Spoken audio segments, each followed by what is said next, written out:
Hey everyone, welcome to Daily Current Affair MCQ. Today is 27th Feb 2025. 27 फरवरी 2025 है आपका। Start करते हैं अपने पहले क्वेश्चन से। देखो, और first question is which of the following एक मिनट।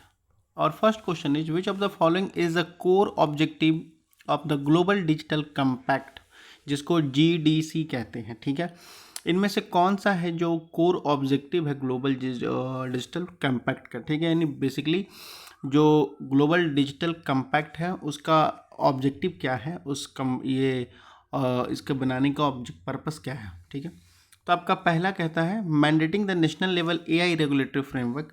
नेशनल लेवल जो AI के लिए है उसको क्या करेंगे, मैंडेट करेंगे, उसके लिए फ्रेमवर्क क्या करेंगे, रेगुलेट करेंगे। ठीक है, बी कहता है providing economic sanction for the unethical AI use. ठीक है, इकोनॉमिकली सैंक्शन लगाया जाएगा अगर कोई AI का अनइथिकली तौर पर यूज़ करता है तो। सी कहता है establishing the legal binding global data privacy law. ठीक है, इस्टेब्लिश करेंगे legal binding global data privacy को, एक उस तरह का एक लॉ लाएंगे। ओके, डी कहता है promoting a global cooperation in technology governance. ठीक है, प्रमोट करेंगे ग्लोबल कोऑपरेशन को टेक्नोलॉजी की गवर्नेंस में।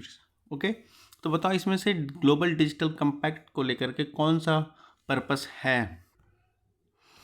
सो our correct option is D. Okay, promoting the global cooperation in technology governance. Okay, technology governance में प्रमोट करेंगे ग्लोबल कोऑपरेशन को, इसको इंटरनेशनल लेवल तक हम ले जाने की कोशिश करेंगे। Okay, now move to the next question. देखो, सेकंड क्वेश्चन हमारा कहता है consider the following statement about Red Sea. Red Sea को लेकर के कौन सा स्टेटमेंट इनकरेक्ट है वो बताना है। ठीक है, इनकरेक्ट पूछ रहा है तो आपको इनकरेक्ट बताना है कौन सा इनकरेक्ट है। तो हमारा पहला ऑप्शन कहता है the Red Sea separate the Arabian peninsula from Africa. Red Sea का काम क्या है कि वो अरेबियन पेनिनसुला को अफ्रीका से सेपरेट करता है। दूसरा कहता है Egypt and Saudi Arabia are the only country bordering the Red Sea. Egypt और सऊदी अरेबिया दो केवल ऐसे देश हैं जहां बॉर्डर लगाता है रेड सी बाउंड्री लगाती है। ओके, थर्ड कहता है the Red Sea connect the Mediterranean Sea through the Suez Canal. ठीक है, रेड सी कनेक्ट करता है मेडिटेरियन सी को स्वेज कैनाल के द्वारा। तो बताओ इसमें से रेड सी को लेकर के कौन सा इनकरेक्ट है वो आपको बताना है, इनकरेक्ट बताना है। ओके, तो बताओ कौन है incorrect. So the correct option is आपका, देखो ये स्टेटमेंट करेक्ट है हमारे लिए। ठीक है, ये थर्ड स्टेटमेंट भी करेक्ट है। ठीक है, आपका जो सेकंड स्टेटमेंट है ये गलत है। ठीक है, और हमको इनकरेक्ट ही ढूंढना था। ओके, तो हमारा सही ऑप्शन क्या हो जाएगा, ए हो जाएगा ओनली वन, और ये इनकरेक्ट हो जाएगा कैसे।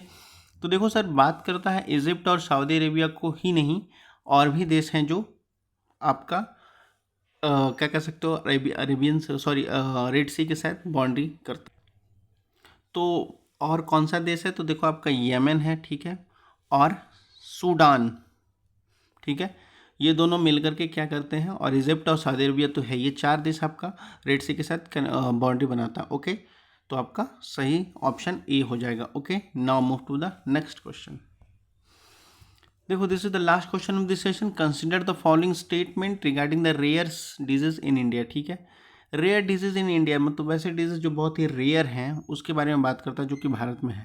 ओके, उसके लिए हमारा करेक्ट स्टेटमेंट ढूंढना है। ठीक है, हमारा पहला कहता है digital portal allow the crowd funding to support the treatment for the rare disease patient. ठीक है, कहा जा रहा है कि एक डिजिटल पोर्टल अलाउ किया गया है, ऐसा माना जाएगा कि बनाएंगे, जिसमें क्राउड फंडिंग होगा वैसे लोगों के लिए जिनको रेयर डिजीज से जो ग्रसित हैं, उन पेशेंट लोगों को, उन रोगों को, उन रोगी लोगों को ठीक करने के लिए। Now the second statement is the production linked incentive PLI scheme provide the financial support for the manufacturing the orphan drugs in India. ठीक है, प्रोडक्शन लिंक इंसेंटिव जो है वो एक योजना लाई गई है जिसके तहत क्या होगा, फाइनेंशियल सपोर्ट किया जाएगा उनको जो orphan in drugs in India, manufacturing orphan drug in India. ठीक है, मैन्युफैक्चरिंग करेंगे ऑर्फन ड्रग इन इंडिया। ठीक है, उसको लेकर के। Now the third statement is custom duty waiver are available for imported rare disease drugs only when the purchase from the commercial purpose। Okay,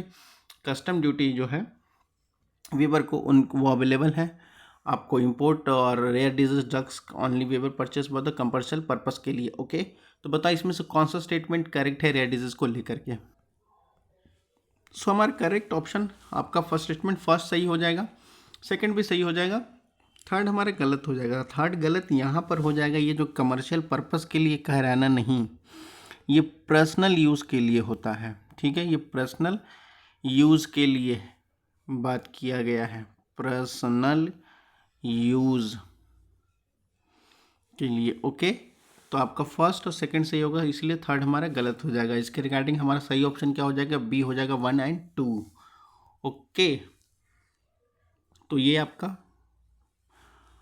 देखो बात करता है, देखो यहाँ पर भी पर्सनल यूज़ की बात कर रहा है कि पर्सनल यूज़ के लिए है, ठीक है, इंपोर्टेड किया जाएगा पर्सनल यूज़ के लिए, ना कि कमर्शियल पर्पस के लिए। ओके, सो ये हो गया हमारा। That's all for the today session. अगर कोई क्वेश्चन या कोई क्वेरी हो तो आप लोग कमेंट सेक्शन में पूछ सकते हो। तब तक पढ़ते लिखते रहिए। धन्यवाद।